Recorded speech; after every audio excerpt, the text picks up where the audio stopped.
Nombre, chapitre 21.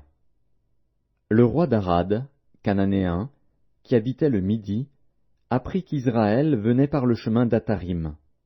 Il combattit Israël et emmena des prisonniers. Alors Israël fit un vœu à l'Éternel et dit, « Si tu livres ce peuple entre mes mains, je dévouerai ces villes par interdit. » L'Éternel entendit la voix d'Israël et livra les Cananéens. On les dévoua par interdit, eux et leurs villes. Et l'on nomma ce lieu Horma. Ils partirent de la montagne de Hor par le chemin de la mer Rouge pour contourner le pays d'Édom. Le peuple s'impatienta en route et parla contre Dieu et contre Moïse. « Pourquoi nous avez-vous fait monter hors d'Égypte pour que nous mourions dans le désert? Car il n'y a point de pain et il n'y a point d'eau, et notre âme est dégoûtée de cette misérable nourriture. » Alors l'Éternel envoya contre le peuple des serpents brûlants. Ils mordirent le peuple, et il mourut beaucoup de gens en Israël. Le peuple vint à Moïse et dit, « Nous avons péché, car nous avons parlé contre l'Éternel et contre toi. Prie l'Éternel, afin qu'il éloigne de nous ces serpents. » Moïse pria pour le peuple. L'Éternel dit à Moïse, « Fais-toi un serpent brûlant, et place-le sur une perche. Quiconque aura été mordu et le regardera, conservera la vie. » Moïse fit un serpent d'airain et le plaça sur une perche. Et quiconque avait été mordu par un serpent et regardait le serpent d'airain, conservait la vie. Les enfants d'Israël partirent, et ils campèrent à Oboth. Ils partirent d'Oboth et ils campèrent à Ijé-Abarim, dans le désert qui est vis-à-vis de Moab, vers le soleil levant. De là ils partirent, et ils campèrent dans la vallée de Zéred.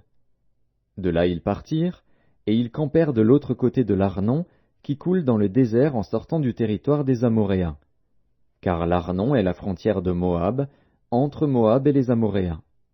C'est pourquoi il est dit dans le livre des guerres de l'Éternel, « Vaed, en Supha, et les torrents de l'Arnon, et le cours des torrents, qui s'étend du côté d'Ar et touche à la frontière de Moab. » De là ils allèrent à Bir.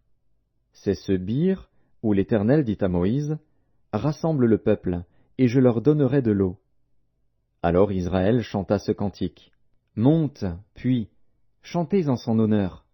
Puis, que des princes ont creusé, que les grands du peuple ont creusé, avec le sceptre, avec leurs bâtons.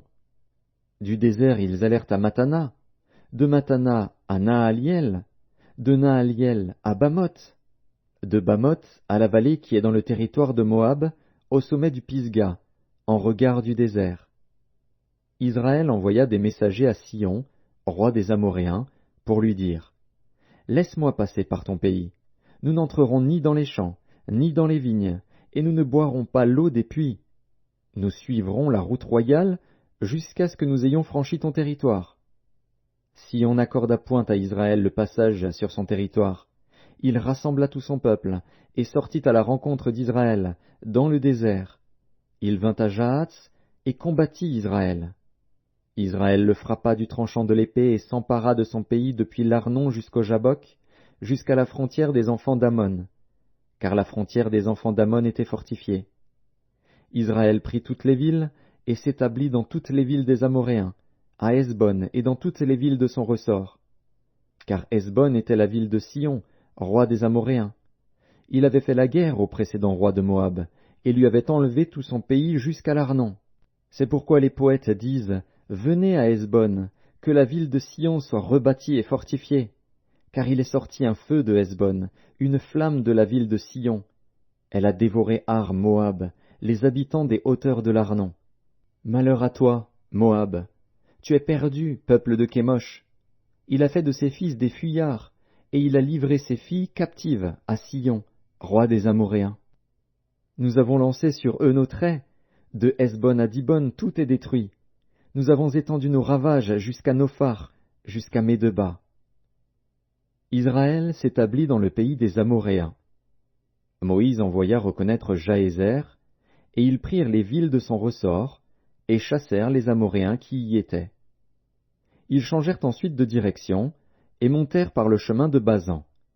Og, roi de Basan, sortit à leur rencontre, avec tout son peuple, pour les combattre à Édréi.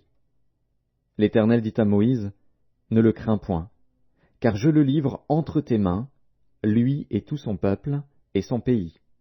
Tu le traiteras comme tu as traité Sihon, roi des Amoréens, qui habitait à Hesbon.